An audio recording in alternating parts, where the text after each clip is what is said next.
Security, remove this vagrant immediately. Rebecca Miller snatched the sanitizer bottle from her desk with a swift, practiced motion born of years of standing behind that reception counter. Without warning, she sprayed it directly into David Thompson's face with a vicious aim that spoke of someone who had done this before, someone who felt justified in her actions, someone who believed she was protecting something sacred from contamination. The cold liquid hit his eyes, his nose, his mouth, running down his chin and soaking into the collar of his expensive shirt. David flinched violently, wiping his eyes with the back of his hand, blinking rapidly to clear his vision as the chemical sting radiated through his sinuses like fire. The antiseptic burned like 1,000 tiny needles, seeping into every tiny cut and crease around his eyes, making them water uncontrollably. He blinked rapidly, trying to clear his vision as the chemical sting radiated through his sinuses, down his throat, into his lungs with each breath he took. "You're contaminating our lobby." Rebecca's voice dripped with disgust, each word coated in venom and contempt that seemed to crystallize in the air between them. She jabbed her manicured finger toward the exit like he was vermin that needed to be exterminated, like he was something less than human that had somehow crawled through the front doors of her pristine establishment. David hadn't even spoken a word. He hadn't had the chance to explain himself, to show his reservation, to prove that he belonged in this marble cathedral of wealth and privilege. He had simply walked through the doors, a black man in an expensive coat, and that had been enough to trigger everything that followed. Guests froze in horror, their morning routines shattered by the unfolding drama that seemed to materialize from nowhere. A businessman's coffee cup trembled in his hand, dark liquid sloshing dangerously close to the rim as his eyes went wide, unable to process what he was witnessing.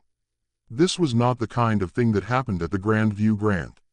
This was not the kind of thing that happened anywhere civilized. A young woman's phone captured everything, her mouth hanging open in a perfect oval of shock and disbelief.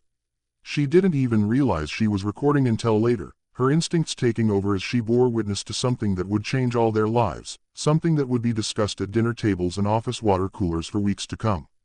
Security Chief Steve Wilson stormed forward with the heavy, purposeful gait of a man who had been doing this job for too long, who had seen too many confrontations to be surprised by anything anymore. His hand rested on his radio, ready to summon backup at the slightest provocation, his eyes scanning David for any sign of threat. "Sir, you need to leave now." His voice was flat, professional, the voice of someone who had already made up his mind about David's guilt, who had already decided that this man did not belong here.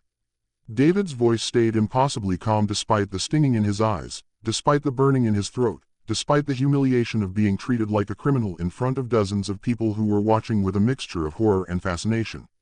"I have a reservation." The words came out steady, measured, as if he had all the time in the world, as if he were discussing the weather rather than defending his right to exist in a public space.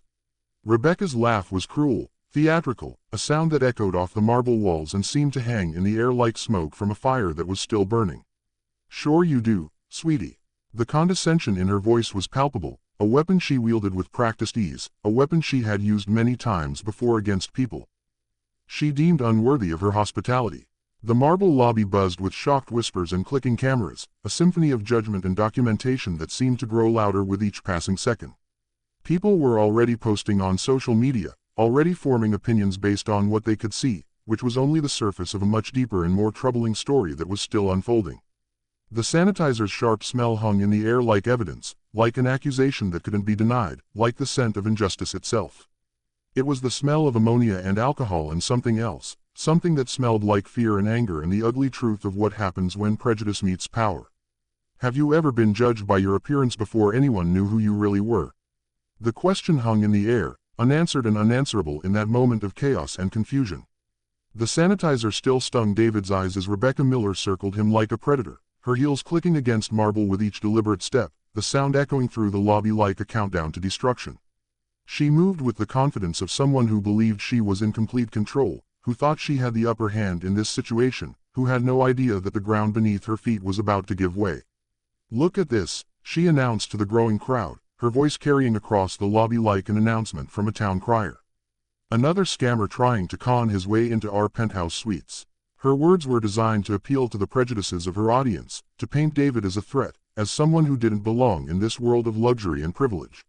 She was performing for the cameras, for the crowd, for the digital audience that was already growing by the second, and she was committed to her performance even as the truth was about to make her the villain of her own story. David pulled a handkerchief from his jacket pocket, dabbing his face with quiet dignity that seemed almost supernatural in its calmness. The gesture revealed a flash of platinum, his American Express black card, before disappearing back into the expensive wool of his suit jacket. It was a card that most people would never see in their lifetime, a card that signified wealth beyond imagination, a card that should have ended this entire situation before it began. But Rebecca didn't see it, or if she did, she chose to ignore it, to dismiss it as another part of the scam she was convinced he was running. "I'm not trying to con anyone," David said evenly, his voice carrying the patience of a man who had dealt with difficult situations before, who knew that anger would only make things worse, who understood that his composure was his greatest weapon in this battle of perceptions. "I have a confirmed reservation under Thompson." Rebecca's eyes rolled so hard they nearly disappeared into the back of her head, a gesture of pure contempt that spoke volumes about her character and her training. "Thompson, how original." She turned to the audience like a performer on a stage, her arms spread wide in mock exasperation, her voice rising with theatrical indignation. "They always used generic American names." It was a performance designed to appeal to the worst instincts of her audience, to turn David into a caricature, a stereotype, something less than human that deserved to be treated with suspicion and hostility. A hotel guest shifted uncomfortably, sensing that something was deeply wrong with this situation but unable to articulate exactly what, feeling the tension in the air like a physical weight pressing down on everyone in the lobby. Others leaned in closer, their phones raised like shields, ready to capture whatever came next, ready to bear witness to a drama that was unfolding in real time. Janet Davis, the assistant manager, materialized at Rebecca's side as if summoned by some dark magic, her footsteps silent on the marble floor. Her smile was predatory, the smile of someone who enjoyed watching others suffer, who took pleasure in the power she held over people she deemed unworthy of her respect. "What seems to be the problem here?" Her voice was smooth, professional, but underneath it lay something cold and calculating, something that spoke of a woman who had learned to hide her true nature behind a mask of corporate politeness. "This gentleman," Rebecca emphasized the word with dripping sarcasm that could have curdled milk, "claims he belongs in our hotel. Look at him, Janet. Does he look like our typical clientele?" The question was loaded with meaning, with assumptions about who belonged and who didn't in this world of marble and chandeliers and expensive suits. David's phone buzzed in his pocket, the vibration barely noticeable through the expensive fabric of his jacket. The screen briefly displayed a notification that read "Board meeting reminder, 3 p.m. He silenced it with practiced calm, never taking his eyes off the two women who were determined to humiliate him, who were building a case against him based on nothing but his appearance. "Sir," Janet's voice carried false concern, the kind of concern you might show to a stray dog that wandered into your yard, the kind of concern that was really contempt in disguise. "Perhaps you're confused about your hotel. There's a Motel 6 about 3 miles down the road. They take walk-ins." The insult was deliberate, calculated to wound, to remind David of his place in the hierarchy of this world, to make him feel small and insignificant and unwanted. "I'm not confused." David's tone remained steady, unshakable, the tone of a man who knew exactly who he was and where he belonged, who had built an empire from nothing and would not be broken by the prejudices of small-minded people. "My reservation confirmation is right here." He reached for his phone again, his movements slow and deliberate, designed to show that he had nothing to hide, that he was not reaching for a weapon but for evidence of his innocence. Rebecca immediately stepped back, her hand flying to her chest in theatrical alarm that would have been comical if it weren't so damaging, so destructive to David's dignity and reputation. "Janet, he's reaching for something." Her voice rose with fake panic, designed to draw attention, to make David seem dangerous, to justify whatever came next in this escalating confrontation. The lobby tensed, every muscle in every body tightening as the situation escalated beyond what anyone had expected. A child tugged his mother's sleeve, sensing danger without understanding exactly what was happening, feeling the tension in the air like electricity before a storm, his young mind unable to process why everyone was so upset.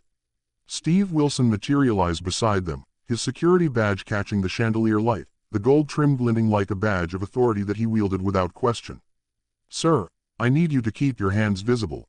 His voice was firm, uncompromising, the voice of someone who had already decided that David was the problem, that David was the threat, that David was the one who needed to be removed. David slowly raised both palms, a gesture of surrender that was also a gesture of dignity, of someone who refused to be provoked into violence, who understood that his calm was his greatest strength. "I was reaching for my phone to show my confirmation email." The words were simple, reasonable, the words of someone who had done nothing wrong, but they fell on deaf ears, dismissed as part of the elaborate scam that Rebecca had already convinced herself was real. "Sure you were, Rebecca," muttered loud enough for everyone to hear, her voice dripping with skepticism and contempt, her words designed to cast doubt on everything David said. "That's what they all say." The words hung in the air like an accusation, like a verdict that had already been delivered without evidence or trial, without any of the due process that was supposed to protect the innocent. A woman near the concierge desk began live streaming on Instagram, her phone held steady as she captured every moment of the unfolding drama, her hands surprisingly steady given the tension in the air. Her whispered commentary floated across the marble expanse, carried by the acoustics of the grand lobby, reaching the ears of people who were too far away to see clearly but close enough to hear every word. "This is insane, you guys. They're treating this man like a criminal for literally existing in their lobby." The viewer count climbed rapidly, numbers ticking up with each passing second as the digital world discovered what was happening in this Houston hotel. 12 viewers, 25, 53, 87, 142. The digital audience was growing, spreading the story beyond the walls of the hotel, beyond the city of Houston, beyond the borders of Texas and into the wider world where it would take on a life of its own, where it would become a symbol of something much larger than one man's experience. David noticed the stream but said nothing, his expression remaining unreadable, a mask of calm that hid whatever emotions were churning beneath the surface. He understood that the cameras were his allies now, that they were capturing evidence that would be impossible to deny or explain away. "Ma'am," he addressed Rebecca directly, his voice carrying a quiet authority that seemed out of place given the circumstances, given the way she was treating him. "I understand there may be confusion. Could we perhaps resolve this at the front desk privately?" The request was reasonable, the request of someone who wanted to avoid further public humiliation, who wanted to find a peaceful resolution to a situation that was spiraling out of control faster than anyone could contain. Rebecca's laugh was sharp as broken glass, cutting through the tension like a weapon, like a declaration of war. "Privately so you can spin some sob story about discrimination."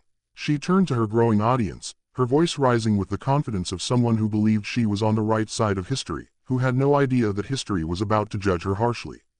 "This is exactly how they operate, folks. They create scenes then cry victim when decent people protect themselves." The words were designed to preemptively discredit David, to make sure that whatever he said next would be viewed with suspicion, to inoculate her audience against any claims of discrimination that might come later. A first-class airline boarding pass peeked from David's jacket pocket, the distinctive design of Delta One clearly visible against the dark fabric. ATL to LAX. The tiny detail went unnoticed by most, but not by the Instagram live streamer whose camera caught everything in crisp high definition, whose lens was focused on every detail that told a different story than the one Rebecca was telling. "Oh my God," she whispered to her phone, her voice barely audible but filled with revelation, with the dawning realization that something was deeply wrong with the narrative she was witnessing. "Did you guys see that ticket?" The comment section exploded with questions, with theories, with the beginnings of doubt that would soon grow into a tidal wave of certainty. "This doesn't add up." Janet Davis stepped closer to Rebecca, their alliance solidifying as they faced what they believed was a common enemy, two women who had found each other in their shared prejudice. "Should I call the police? This feels like a potential threat situation." Her voice was eager, hungry for escalation, for the satisfaction of seeing this man removed from their pristine lobby, for the thrill of exercising power over someone she deemed beneath her. "Threat?" David's eyebrows rose slightly, the first crack in his otherwise impenetrable calm, a flicker of something that might have been amusement or might have been sadness. "I've made no threats." The words were simple, true, but they carried no weight in this court of public opinion that had already convicted him without evidence or testimony. "Your presence here is threat enough," Rebecca snapped, her voice carrying the conviction of someone who believed her own lies, who had convinced herself that she was the victim in this situation. "Our guests deserve to feel safe." The businessman who'd been drinking coffee finally spoke up, his voice cutting through the tension like a knife, like a voice of reason in a sea of irrationality. "Excuse me, but this seems excessive. The man just wants to check in." It was a small act of courage, a voice of reason in a sea of irrationality, but it would cost him nothing compared to what David was enduring, compared to the humiliation and degradation that was being heaped upon him for the crime of being black in a place where black people were not expected to belong.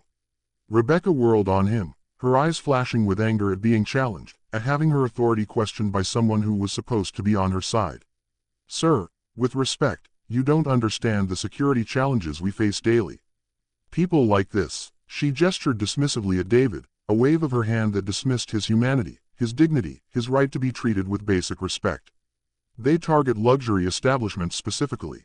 The accusation hung in the air, unproven but spoken with such certainty that it seemed to take on the weight of fact, of truth that could not be questioned. David's watch, a subtle Patek Philippe that cost more than most cars, more than some houses, caught the light as he checked the time with a casual gesture that seemed almost unconscious.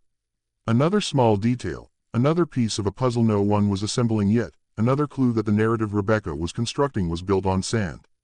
The Instagram stream hit 100 viewers, then 200, then 500, then 1,000.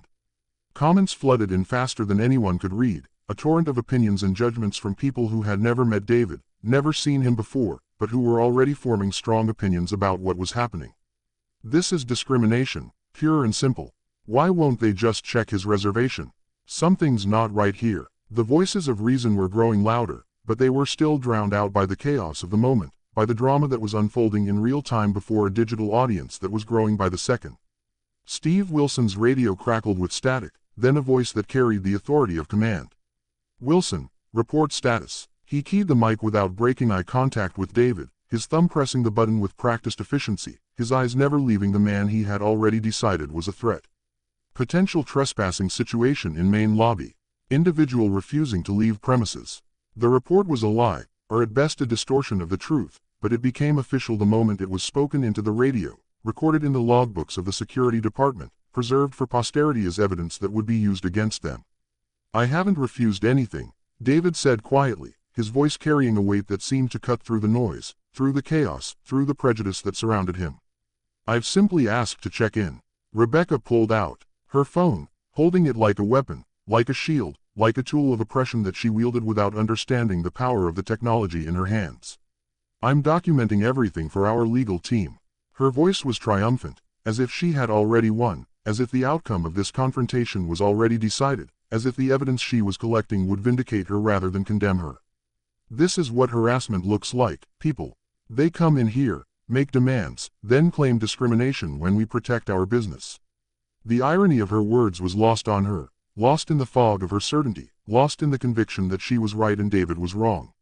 The crowd had grown to nearly 20 people, a cross-section of humanity drawn together by the drama unfolding before them, united in their attention to the confrontation that was reshaping the morning. Some defended David in hushed whispers, their voices barely audible but filled with conviction, with the certainty that something was deeply wrong with what they were witnessing. Others nodded along with Rebecca's performance, their prejudices confirmed by her confident assertions, their suspicions validated by her certainty. David remained perfectly still in the center of it all, a calm eye in the gathering storm, his composure almost supernatural in its steadiness, his breathing even and controlled despite the chaos around him. His phone buzzed again, the vibration insistent against his hip, a reminder that the world was continuing to turn even as this moment seemed frozen in time. This time, the screen showed a text from Michael Brown, GM. Then another from Lisa Anderson, corporate. Then a third from an unknown number that would later be identified as the chairman of the board. David glanced at all three notifications, his eyes scanning the previews with practiced efficiency, his thumb hovering over the messages, but he didn't open them. Not yet. The restraint was almost supernatural, the patience of a man who knew that timing was everything, that the right moment to reveal his hand was coming, but was not yet here. The tension in the lobby had reached a breaking point, a physical pressure that seemed to press down on everyone present, making it hard to breathe, hard to think, hard to do anything but watch as the drama unfolded. Every face was turned toward the unfolding drama, every eye fixed on the man in the expensive coat who had dared to ask for what he deserved, who had dared to expect to be treated with dignity in a place where dignity was supposed to be guaranteed. The live stream viewer count continued climbing, 1,000, 2,000, 5,000, spreading across platforms and time zones like a digital wildfire that could not be contained. And David Thompson simply stood there, watching it all unfold with the patience of a man who held cards nobody knew existed, who was waiting for the perfect moment to reveal them. The Instagram live stream hit 500 viewers, then 1,000, then 5,000, then 10,000, when Steve Wilson decided to end the standoff with a final, authoritative declaration that carried the weight of his authority. "Sir, I'm giving you one final opportunity to leave voluntarily." His hand moved deliberately to his radio, his thumb resting on the call button like a loaded weapon, ready to summon the full force of the law against a man who had done nothing wrong. "After that, we involve the police." The threat hung in the air, heavy and real, carrying the weight of handcuffs and jail cells and criminal records that could destroy a life, that could follow someone forever, that could close doors that would never open again. David nodded calmly, his expression unchanged, his voice steady as a surgeon's hand, as a pilot's voice in an emergency. "I understand your position, but I'd like to speak with your general manager first." The request was so reasonable, so basic, so fundamental to the principles of customer service, that it should have been granted immediately, without question, without hesitation. But Rebecca's laugh could have shattered crystal, so sharp and cruel it seemed to cut through the air itself, leaving wounds that would take months to heal. "Michael Brown doesn't waste time with people like you. He's busy running a real business." The words were designed to wound, to remind David of his supposed place in the hierarchy of this world, but they carried an unintended irony that would soon become devastatingly clear, that would echo through the marble lobby like a prophecy of destruction. The crowd pressed closer, their curiosity overwhelming their better judgment, their desire to witness the drama overcoming their sense of appropriate boundaries. Phones multiplied like digital vultures, each one capturing the scene from a different angle, creating a mosaic of evidence that would be studied and analyzed for months to come, that would be used in courtrooms and boardrooms and classrooms across the country. The young live streamer adjusted her angle, her hands steady despite her racing heart, her breath coming in short gasps as she captured everything in crisp HD that would be impossible to deny or explain away. "This is absolutely wild," she whispered to her audience, her voice carrying the excitement of someone who knew she was witnessing history, who understood that this moment would be remembered long after it was over. "The man literally just wants to check into a hotel, and they're treating him like he's planning a heist." Janet Davis stepped forward, her smile razor thin, her eyes cold and calculating, her voice carrying the false concern of someone who was enjoying the power she held. "Sir, you're creating a disturbance. Our guests are becoming uncomfortable." The accusation was absurd, given that she and Rebecca were the ones causing the disturbance, but it was spoken with such confidence that it seemed to take on the weight of truth, to become real through the force of her conviction. "I notice I'm not the one shouting," David observed quietly, his voice cutting through her rhetoric with surgical precision, with the precision of someone who had spent decades honing his ability to stay calm under pressure. His calm response only inflamed Rebecca further, her face reddening with anger at being outmaneuvered verbally, at being shown up in front of her audience. She turned to the assembled crowd like a prosecutor addressing a jury, her arms spread wide in a gesture of appeal that was designed to rally support for her cause.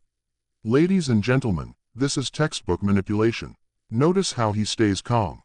It's calculated. They train for this." The accusation was ridiculous, but it played on the prejudices of her audience, painting David's composure as evidence of guilt rather than evidence of innocence.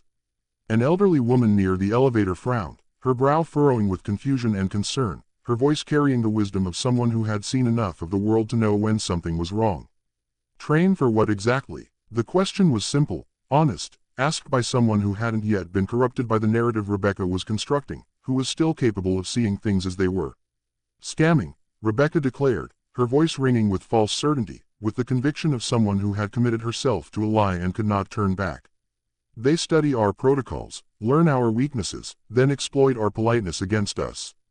The accusation was absurd, a fantasy constructed from whole cloth, but it was spoken with such conviction that some in the crowd actually nodded along, trapped in the web of deception she was weaving.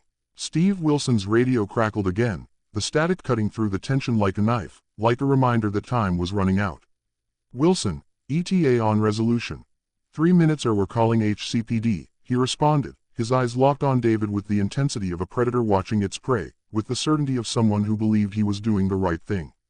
The live stream comments exploded with outrage and confusion, a digital chorus of voices that were growing louder with each passing second.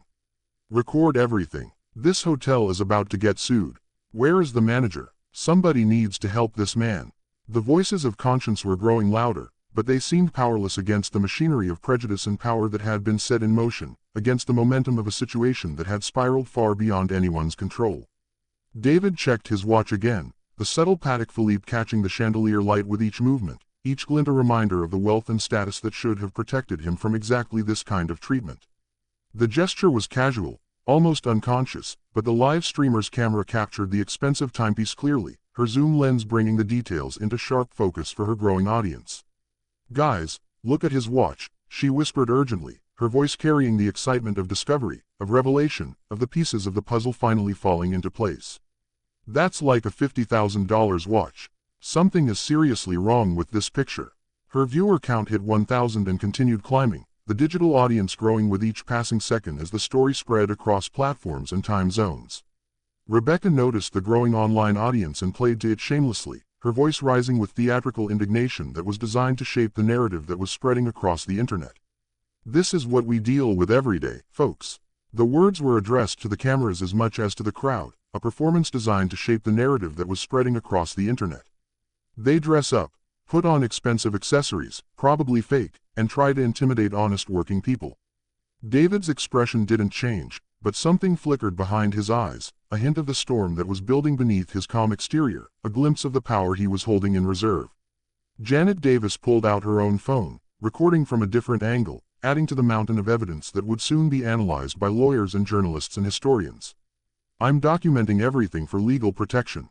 These situations always turn into lawsuits. Her voice carried the certainty of someone who had been through this before, who knew exactly how the system worked, who understood that documentation was the key to winning any legal battle. Smart. Rebecca agreed loudly, her voice carrying across the lobby with the authority of someone who believed she was in control. They'll claim we discriminated, file complaints, demand settlements. It's a whole industry. The accusation was deeply ironic, given that they were literally discriminating at that very moment, but irony was lost on people who believed their own lies, who had constructed a reality in which they were the victims and David was the aggressor. The businessman who had defended David earlier stepped closer, his voice carrying a new edge of frustration, of impatience with a situation that should have been resolved before it began. This is getting ridiculous. Just check his reservation. It was the most reasonable request anyone had made, the obvious solution to a situation that had spiraled far beyond reason, the simple action that would have ended this confrontation before it began. But Rebecca was committed to her narrative, unwilling to back down even when the evidence was staring her in the face, unable to admit that she might have made a mistake. We don't negotiate with scammers, she snapped, her voice carrying the finality of someone who had made up her mind and would not be swayed by facts or reason or basic human decency. Steve Wilson moved behind David, effectively boxing him in, cutting off any possibility of escape, any chance of walking away from this confrontation. Sir, you are surrounded by witnesses. If you resist removal, it becomes criminal trespass. The threat was designed to intimidate, to force compliance through fear of legal consequences, to make David understand that he was trapped. David turned slowly, taking in the circle of faces that surrounded him, that pressed in from all sides like walls closing in.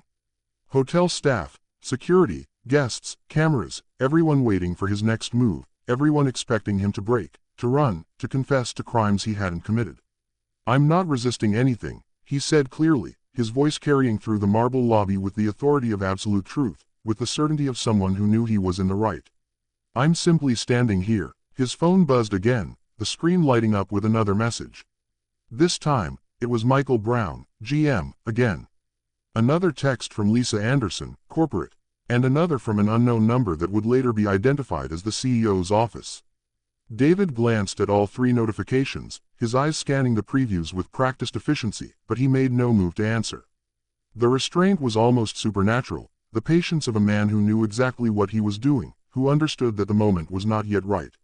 Rebecca sensed victory, her confidence growing with each passing second that David remained silent, that he failed to produce evidence that would vindicate him.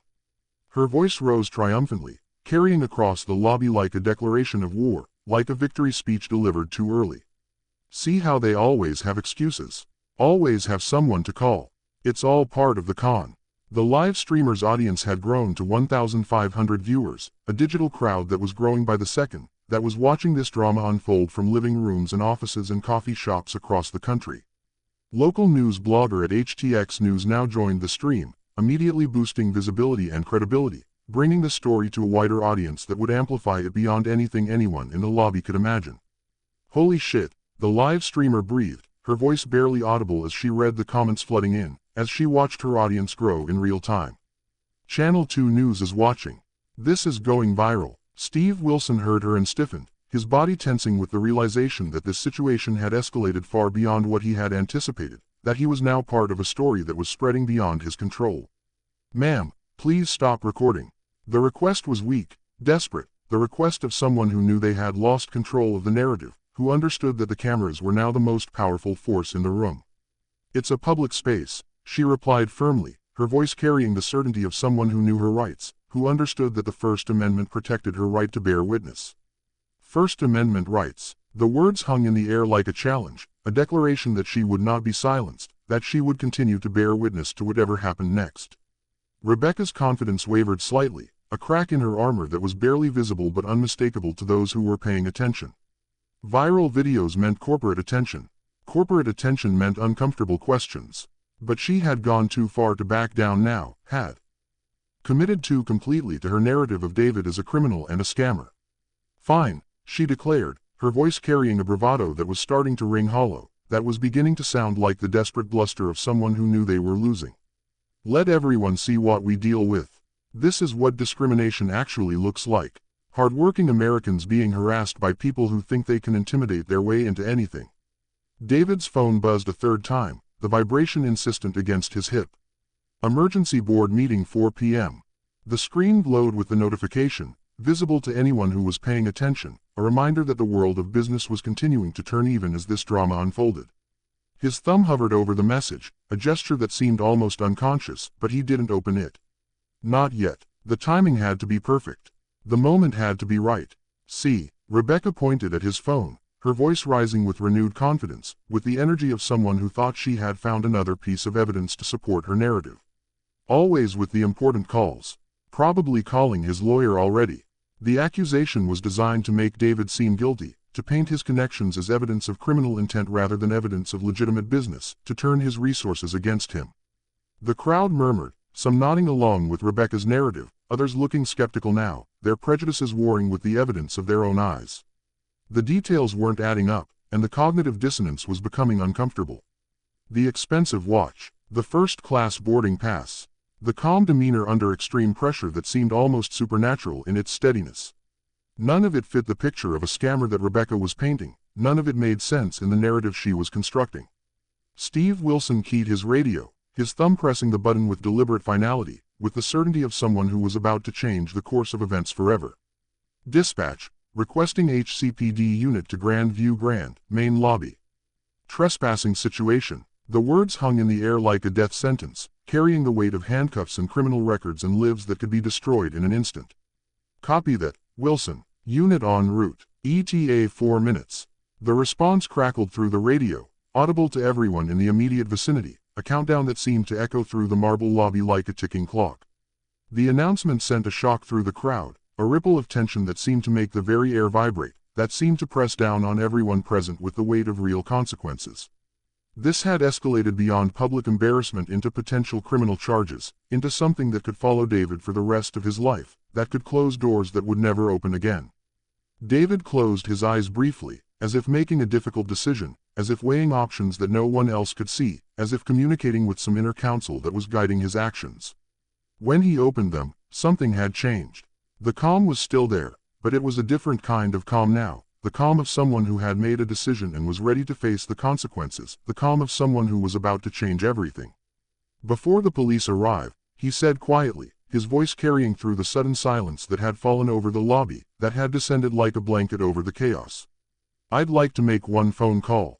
Rebecca threw her hands up theatrically, her voice dripping with sarcasm that was designed to dismiss him, to diminish him, to make him seem small. Of course, the mysterious phone call. Let me guess, your lawyer, your civil rights organization, your social media manager. Her voice carried the contempt of someone who thought she had already won, who believed that nothing he could do would change the outcome. David pulled out his phone with deliberate slowness, every movement calculated, every gesture designed to maximize the dramatic impact of what was about to happen. Every eye in the lobby followed the movement, watching his fingers as they navigated to his contacts, as they scrolled through a list of names that represented power and influence beyond anything Rebecca could imagine. Actually, he said, his finger hovering over a name that no one could see, a name that would change everything. I'm calling the owner. Rebecca's laughter was vicious, cruel, the laughter of someone who believed she was invincible, who thought she had won, who had no idea that she was about to lose everything. The owner of what? Your little scam operation. Her words were designed to wound, to humiliate, to remind David of his supposed place in the world. But David's expression remained unchanged, his finger steady as he touched the screen, as he initiated a call that would echo through the marble lobby like a thunderclap. The phone rang once, the sound carrying through the sudden silence like a drumbeat, like a heartbeat, like a countdown to destiny. It rang twice, each ring seeming to stretch into eternity, each second carrying the weight of everything that was about to change. On the third ring, a familiar voice answered, and in that moment, everything changed. "Michael, this is David Thompson. I'm standing in the lobby of our flagship property, and I need you down here immediately." The words hung in the air like a dropped bomb, like a revelation that would change everything, like a truth that could not be denied. Rebecca Miller's laughter died in her throat, strangled by the sudden realization that something was terribly wrong, that the ground beneath her feet was about to give way. Her eyes darted between David's phone and his face, confusion replacing confidence as the pieces of the puzzle began to fall into place, as the picture became clear in a way that was devastating. "Who did he just call Michael?" Someone whispered, the words carrying through the silence like a secret, like a revelation that was spreading through the crowd like wildfire. The live streamer's camera zoomed in on David's expression, capturing every nuance of his face with clinical precision, preserving the moment for posterity. 1,500 viewers became 2,000, then 3,000, then 5,000, then 10,000. Comments flooded the screen faster than anyone could read, a torrent of speculation and anticipation that scrolled past in an endless stream. "Michael Brown here," came the voice from David's phone, clear enough for nearby guests to hear, clear enough to carry through the sudden silence that had descended over the lobby. The general manager's voice carried confusion, concern, the dawning realization that something was very wrong, that his world was about to be turned upside down. "Sir, is everything all right? I wasn't expecting." "Everything is not all right," David interrupted calmly, his voice carrying the quiet authority of someone who was used to being in control, who understood the power he held. "Your front desk manager just sprayed sanitizer in my face and called me a vagrant. Your security chief is preparing to have me arrested. And your assistant manager believes I'm running some kind of scam operation." The words landed like hammer blows, each one carrying more weight than the last, each one a nail in the coffin of careers that were about to end. Dead silence fell over the lobby. Even the elevator music seemed to stop, as if the universe itself was holding its breath, waiting for what would come next. Rebecca's face had gone white, the color draining from her cheeks like water from a sink, leaving behind a mask of terror and disbelief. Steve Wilson's hand froze on his radio, his thumb hovering over the button as if he had forgotten how to use it, as if his body had forgotten how to move. Janet Davis took an unconscious step backward, then another, as if she could physically distance herself from what was happening, as if she could escape the consequences that were about to fall. "Sir," Michael Brown's voice carried confusion through the phone speaker, the confusion of a man who was trying to process information that made no sense, that could not possibly be true. "Could you repeat that?" Someone sprayed. The words trailed off, unable to complete the thought, unable to form the question that needed to be asked.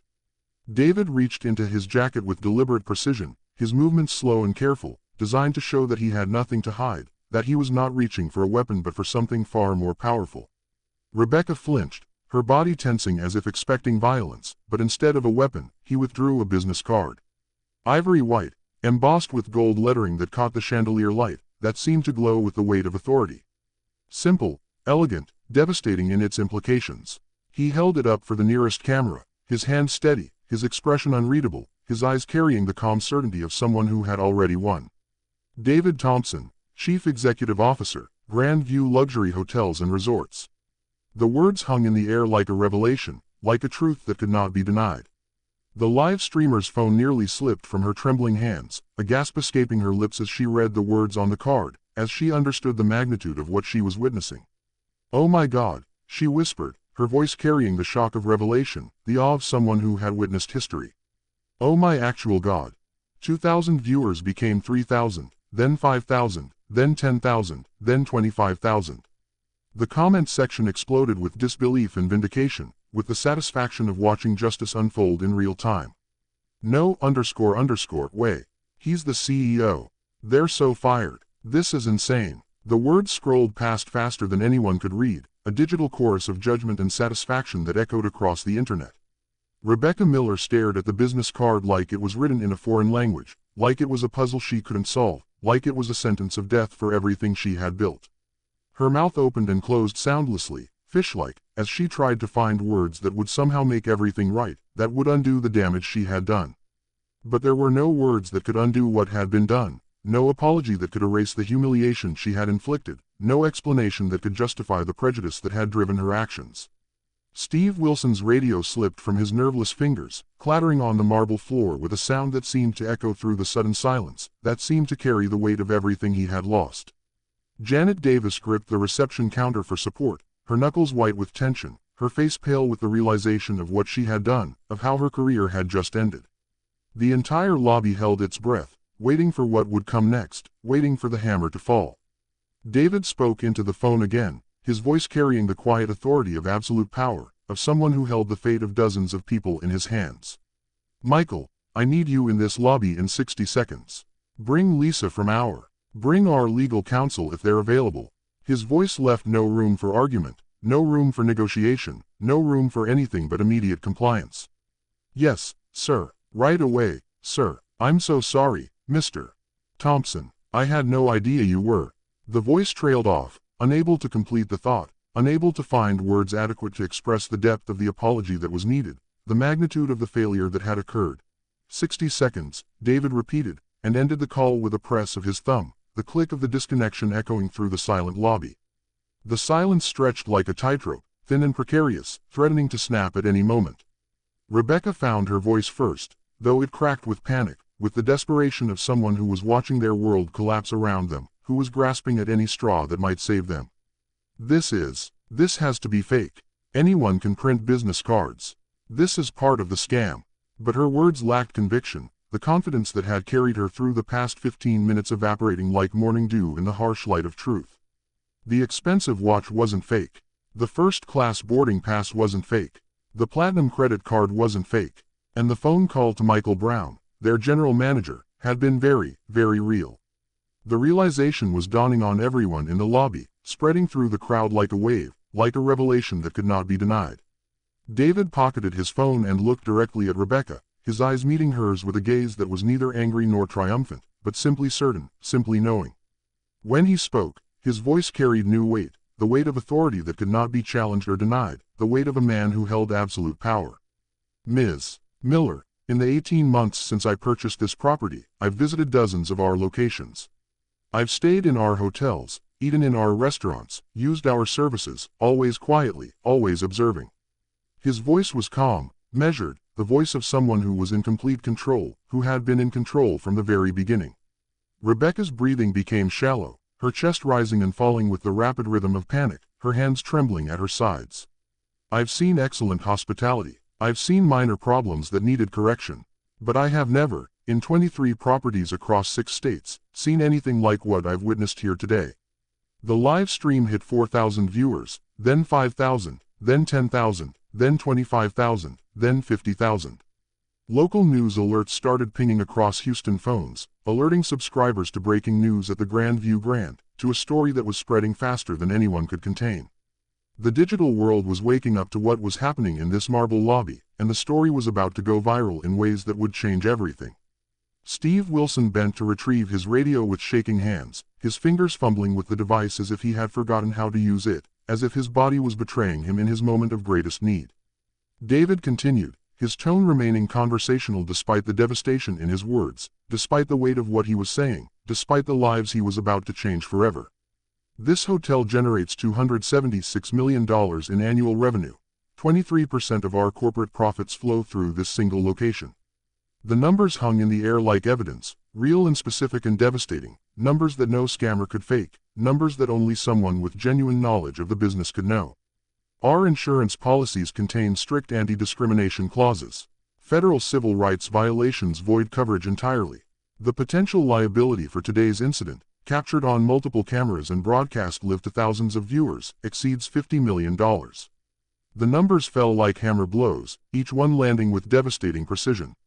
Janet Davis made a small wounded sound, a gasp that escaped her lips before she could stop it, her face pale with the realization of what she had done to her career.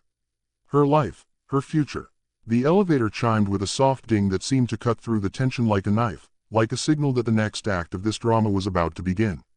The doors slid open, and Michael Brown emerged at a dead run, his usually perfect hair disheveled, his tie askew, his face carrying the desperate expression of a man who knew his career was hanging by a thread that was about to snap. Behind him, a woman in a sharp business suit, presumably Lisa from HR, struggled to keep pace in heels that were designed for boardrooms, not sprints through marble lobbies. They spotted David immediately, their eyes locking onto him as if drawn by an invisible force, as if they could feel the weight of his presence before they even saw him. Michael's face went through several expressions in rapid succession, a silent film of emotion that played across his features like a slideshow of despair. Confusion, as he tried to process what was happening, as he tried to understand how his morning had gone so wrong. Recognition, as he realized who David was, as the pieces of the puzzle fell into place. Horror, as the implications of the situation became clear, as he understood the magnitude of what had occurred. And finally abject terror, as he understood that his career, his reputation, his entire future was hanging by a thread that was about to snap. "Mr. Thompson," he breathed, approaching like a man walking to his execution, each step carrying him closer to the end of everything he had worked for. "Sir, I am so profoundly sorry. I had no idea you were in the building. If you had known, your staff would have behaved professionally," David finished quietly, his voice carrying a weight that made the words land like physical blows, like accusations that could not be denied. "The question is why they don't behave professionally when they think no one important is watching." The question hung in the air, unanswered and unanswerable, revealing a truth that was far more damning than any individual act of discrimination, revealing a systemic failure that went far beyond one anti-desk manager's prejudice. Michael Brown looked like he might vomit, his face pale, his hands trembling at his sides, his body language screaming the desperation of a man who was watching his life collapse. Lisa Anderson introduced herself with visible nervousness, her voice carrying the practiced professionalism of someone who was trained to handle crises, but who had never faced anything quite like this, who had never been called to clean up a mess of this magnitude. "Mr. Thompson, I'm Lisa Anderson, Corporate Hour. We need to discuss immediate remediation procedures." "We will," David agreed, his voice calm and measured, the voice of someone who was in complete control. "But first, I believe Ms. Miller has something to say." All eyes turned to Rebecca, who stood frozen behind the reception desk like a deer in headlights, like a woman who was watching her entire world collapse around her, who had no words to defend herself. The live streamer adjusted her angle, capturing Rebecca's face clearly, capturing every nuance of her expression as she struggled to find words that could somehow make everything right. 4,000 viewers waited, then 10,000, then 25,000, the entire digital world holding its breath, waiting for what would come next. Rebecca's voice was barely a whisper, carrying the desperation of someone who was watching their life fall apart, who had no idea how to stop the destruction. How was I supposed to know?" The excuse was weak, pathetic, the excuse of someone who had been caught and had nothing left to fall back on, no defense that could withstand the weight of the truth. David supplied gently, his voice carrying the measured patience of a teacher correcting a student, of someone who understood that this was a teaching moment as much as a moment of judgment. "You weren't supposed to know who I am, Miss Miller. You were supposed to treat every guest with basic human dignity regardless of who they are." The words landed like physical blows, each one carrying the weight of truth that could not be denied, that could not be explained away.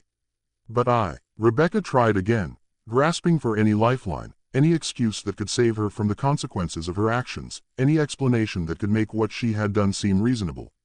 "You weren't dressed like, you looked," she trailed off, unable to complete the thought, unable to articulate the prejudice that had driven her actions without condemning herself even further. "I looked like what exactly?" The question hung in the air, unanswerable without revealing the ugly truth that everyone already knew, the truth that was written on every face in the lobby. Rebecca Miller, front desk manager, company woman, defender of standards, had no words left. Her mouth opened and closed soundlessly, a fish gasping for water that would never come, a woman drowning in the consequences of her own choices. Behind her, the phone at the reception desk began ringing incessantly, the sound cutting through the silence like an alarm, like a warning that the world was watching. News outlets, corporate headquarters, damage control teams mobilizing across the country. The story was already spreading beyond the live stream, carried by social media algorithms that had latched onto the drama and were pushing it toward viral status, toward a level of visibility that would make it impossible to ignore.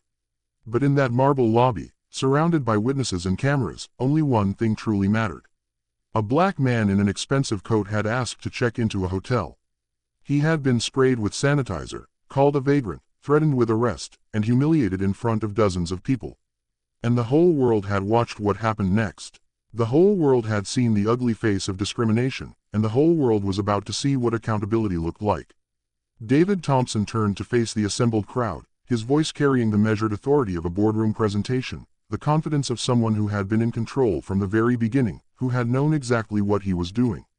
Ladies and gentlemen, you've witnessed something remarkable today. Not just discrimination, but institutional discrimination, the kind that exists in systems rather than just individuals. The kind that operates beneath the surface, invisible until someone shines a light on it, until someone has the courage to expose it for what it is. The live stream hit 6,000 viewers, then 10,000, then 25,000, then 50,000. News vans were already en route, their sirens wailing in the distance as they raced toward downtown Houston, drawn by the digital wildfire spreading across social media platforms faster than anyone could contain. Michael Brown stepped forward desperately, his voice carrying the panic of a man who was watching his career spiral into oblivion, who was grasping at any opportunity to save what was left. Mr. Thompson, perhaps we could handle this privately. There's no need to. Privately. David's eyebrow arched, a gesture that carried more weight than any words could have, a gesture that spoke of absolute authority. Ms. Miller made this very public when she sprayed sanitizer in my face and called security. We'll finish it publicly. The words were final, carrying the weight of a decision that could not be reversed, a verdict that had already been rendered. Rebecca Miller clutched the reception counter, her knuckles white with tension, her body trembling with the force of emotions she could no longer contain. Please, she begged, her voice cracking with desperation, with the knowledge that she was about to lose everything.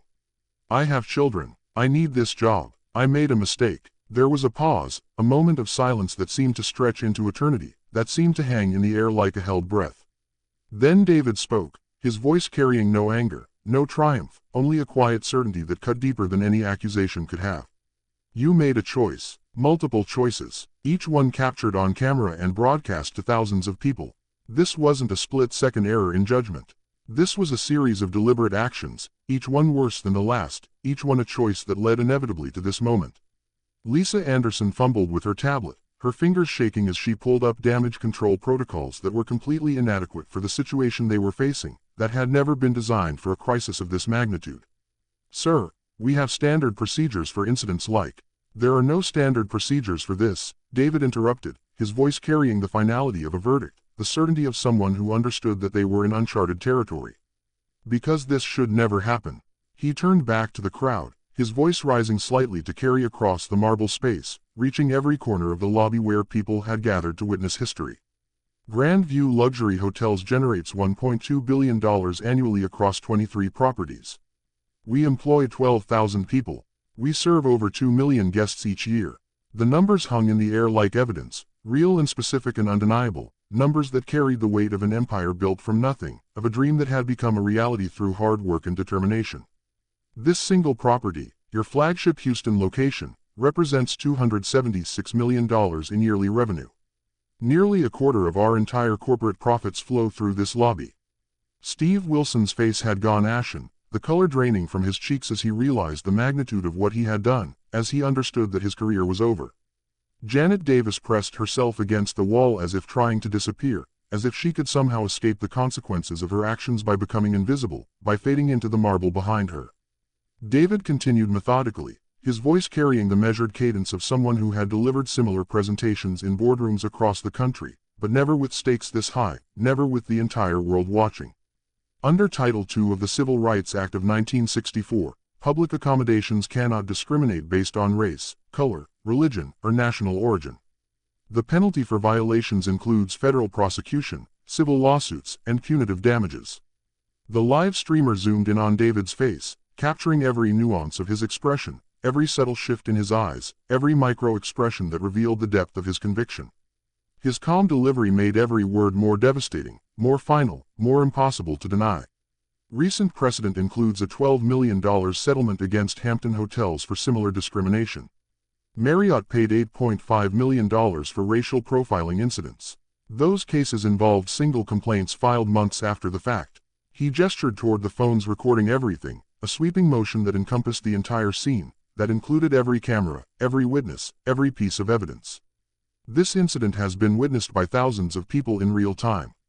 The evidence is overwhelming and undeniable. Rebecca began crying quietly, mascara streaking down her cheeks in dark rivulets that carried the evidence of her guilt, of her shame, of her failure as a human being. Our corporate insurance policies contain strict liability exclusions for discriminatory acts, David continued relentlessly, his voice carrying no mercy, no room for negotiation, no space for compromise. Claims arising from civil rights violations void coverage entirely. The company bears full financial responsibility. Michael Brown looked physically ill, his face pale, his hands trembling at his sides, his entire body language screaming the desperation of a man who was watching his life fall apart. "Sir, what can we do to?" "You can listen," David said firmly, his voice cutting through the desperation like a knife, like a surgeon's scalpel making an incision. "Because I'm offering 3 options, and you have exactly 5 minutes to choose." The crowd pressed closer, sensing that they were witnessing something historic, something that would be discussed and analyzed for years to come, something that would change the way hotels treated their guests. The live stream comments moved too fast to follow, a torrent of opinions and reactions that scrolled past in an endless blur, a digital chorus that was growing louder with each passing second. Option 1. Immediate termination of all staff involved, public apology video, voluntary cooperation with federal investigation. Estimated cost: $2 million in legal fees, settlements, and reputation management. Rebecca's sobs echoed through the marble space, each one carrying the weight of a life that was about to be destroyed, a career that was about to end. Option 2. Full corporate discrimination audit across all 23 properties, mandatory bias training for 12,000 employees, implementation of new monitoring systems, establishment of a discrimination response protocol. Estimated cost: $15 million annually. Lisa Anderson's tablet slipped from her shaking hands, clattering on the marble floor with a sound that seemed to echo through the sudden silence, that seemed to carry the weight of everything that was about to change. Option 3. We let the federal investigation proceed naturally. EEOC files formal charges. Justice Department reviews our hiring practices. Civil rights organizations file class action suits on behalf of previous victims. David's voice dropped to barely above a whisper, forcing everyone to strain to hear, to lean in closer, to understand the weight of what he was saying. Estimated cost: bankruptcy. The word hung in the air like a death sentence, like the end of everything that had been built over 25 years of hard work and sacrifice, like the destruction of a dream that had taken a lifetime to achieve. Steve Wilson sank into a lobby chair, his head in his hands, the weight of his choices crushing him, the realization of what he had done settling over him like a shroud. "I built this company from nothing," David continued quietly, his voice carrying a new weight, the weight of personal history and hard-won success, the weight of a journey that had begun in a single motel room and grown into an empire. Started with a single motel in Atlanta 25 years ago. Worked 16-hour days, slept in the office, reinvested every penny. His eyes swept the crowd, meeting the gaze of people who had been ready to judge him moments before, who had been ready to dismiss him as a scammer and a criminal. "I built it to prove something. That excellence has no color. That hospitality means treating every human being with dignity. That success comes from serving others, not excluding them." The live streamer wiped tears from her eyes, still recording, still bearing witness to a moment that would define her career, that would become the most important thing she had ever captured. "Today, my own employees taught me a different lesson. They showed me that systems I created, policies I wrote, values I embedded in corporate culture, none of it matters if the people implementing them don't share those values." Rebecca Miller's crying grew louder, her sobs echoing through the marble lobby like a confession, like an admission of everything she had done wrong. "Ms. Miller," David addressed her directly, his voice carrying no anger, only a quiet certainty that cut deeper than any accusation could have. "You didn't just discriminate against me. You discriminated against every black guest who ever approached that desk with uncertainty. Every Latino family who wondered if they'd be welcome. Every immigrant who worried their accent might mark them as other." His voice remained steady, but the words cut deep, each one landing with surgical precision, each one revealing a truth that could not be denied. "You didn't see a scammer or a threat. You saw someone who didn't fit your mental image of what success looks like, and you decided they didn't belong." Michael Brown stepped forward, his voice carrying the